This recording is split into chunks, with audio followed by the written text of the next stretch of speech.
In the South Hebron Hills, the lives of over 1,500 Palestinian shepherds who live in Masafer Yatta hang in the balance as they languish under the oppression of Israel's military occupation.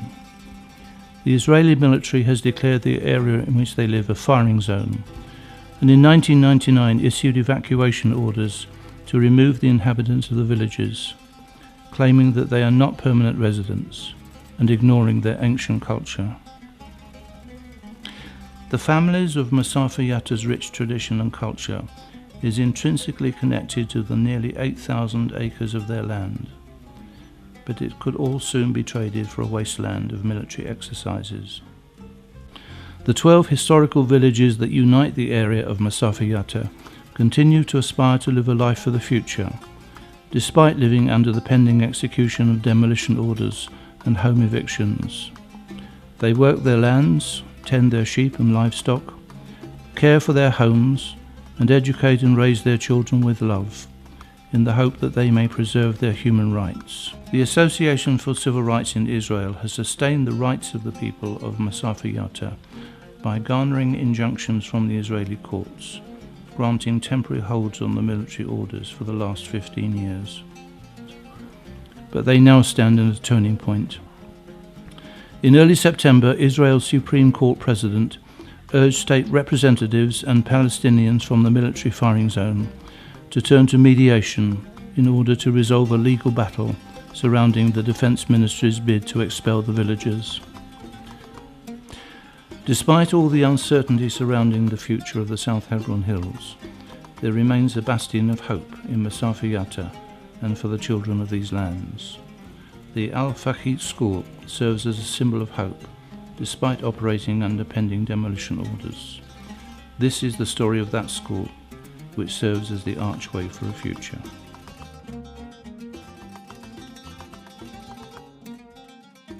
The area we are in is called Masafer Yatta.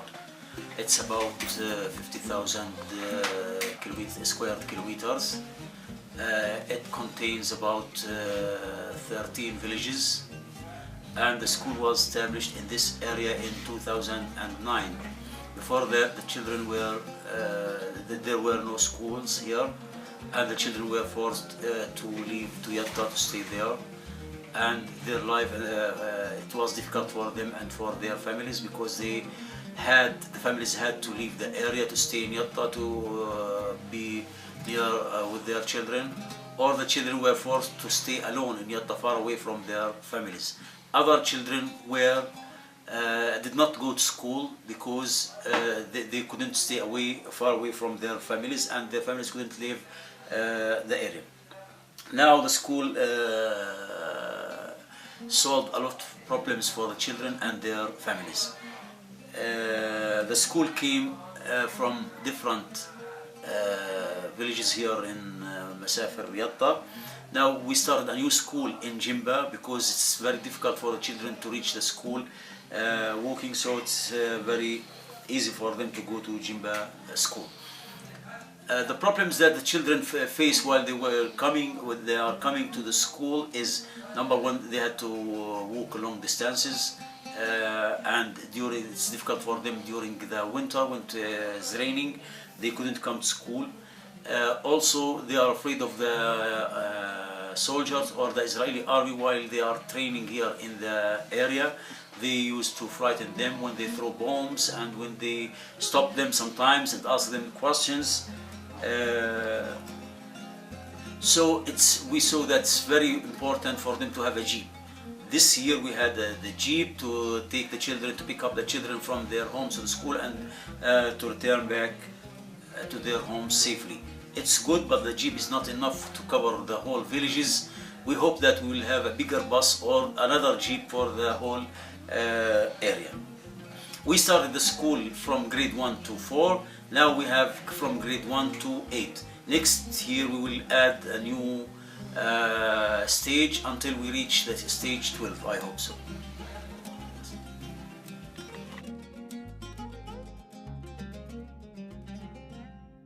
The most important challenge is that we are not allowed to build school here.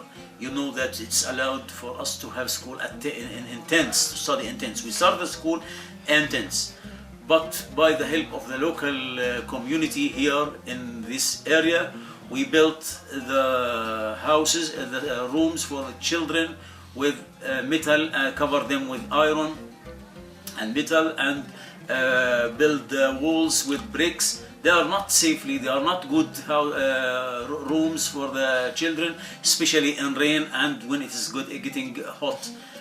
And even though we received many demolition orders for the school. Last year the Israeli army came here in the morning and they decided to demolish the school, but because of the lawyer we called him and he called them and stopped demolishing the school. We are waiting now, you know, we are waiting for the Supreme Court in Israel for the whole area, for the people here to stay or to leave, because the people, the Palestinians and the Israeli army went to the High Court in Israel, and next month we will see what the High Court decision will be, to let the people stay here or to let them go away according to the Israeli army request. So this is the most important challenge here, that it's not allowed for us to build, and also the people themselves, they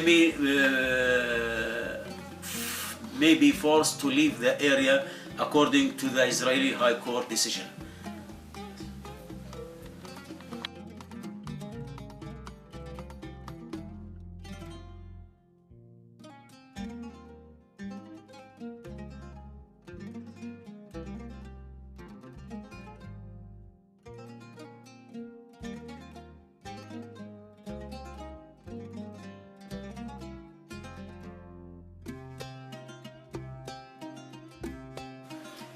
The children usually like to study here, and they are very happy to have school, and they come they come early in the morning, and they don't want to leave the school because they don't have anything to do at home, especially waiting. They don't have TVs at home and electricity and other means of leisure for them, especially the school. But all the time, because of the Israelis' army behaviors here, they all the time become violent, and they want to kill each other, and most of the time they are nervous and frightened. Yes, so we need, sometimes we call other psychologists from Palestinian Authority here to come and to try to release them, because to help them, because they are all the time very tense.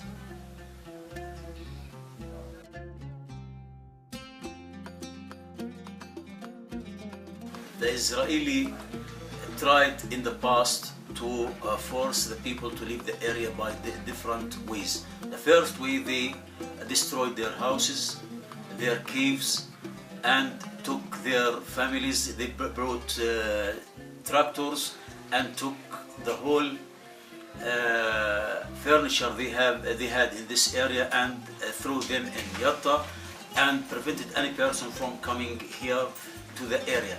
And anybody at that time, maybe this happened in 1987, yes, if I'm true, he was taken to the court and paid a lot of money. Any tractor was caught in this area, or any car, also it was taken to prison and paid a lot of money, or taken forever.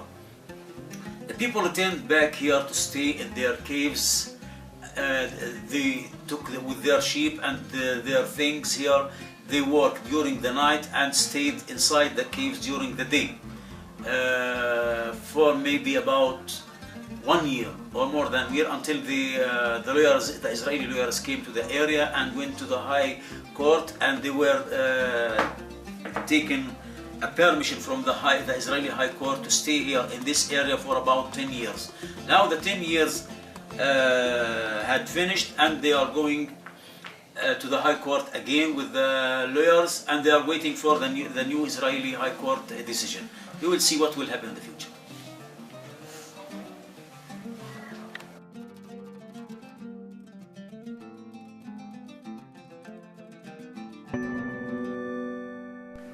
By Christmas, this family could be homeless.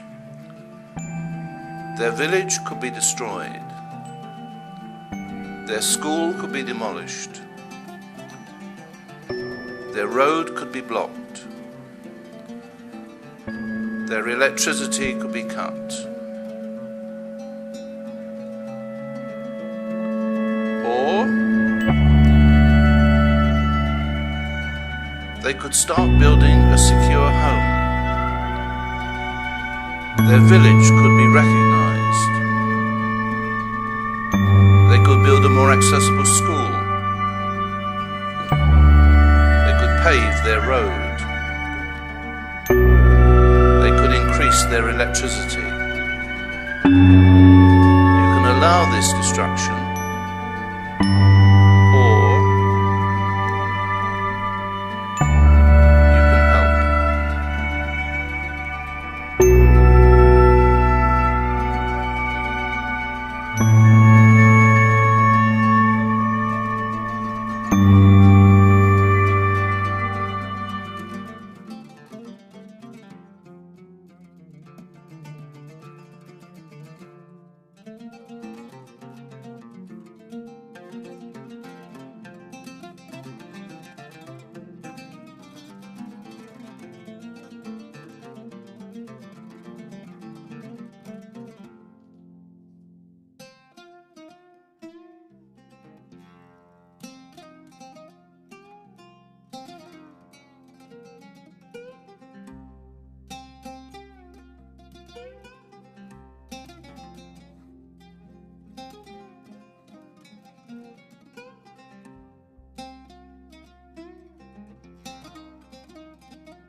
you.